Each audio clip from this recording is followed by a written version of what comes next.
To customize always on display in Samsung Galaxy S26, first of all, you will need to open settings on your device. Next step is to enter the lock screen and AOD. After that, we'll be able to find the always on display. Make sure that it's active, and then we'll be able to see all of the customization options.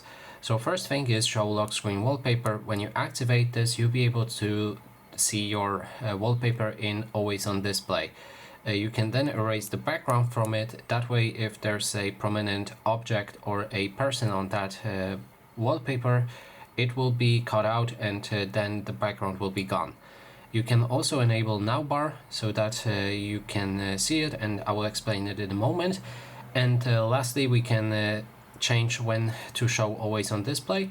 You can tap your phone to show it, auto, which will show it all the time unless your phone detects that you're not that you're sleeping or not using it, and it can also toggle off when your phone is sitting on the table for at least 5 minutes. You can then always enable it, which will always toggle it on, put it on schedule, which will make it always on specific hours, or toggle it only for new notifications.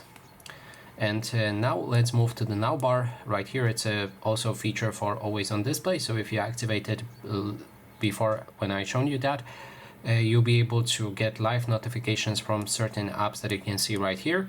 You can also toggle those apps on and off, and they will appear as this now bar. So you can see it on this preview right here. They will display those live notifications on the bottom of your screen in always on display.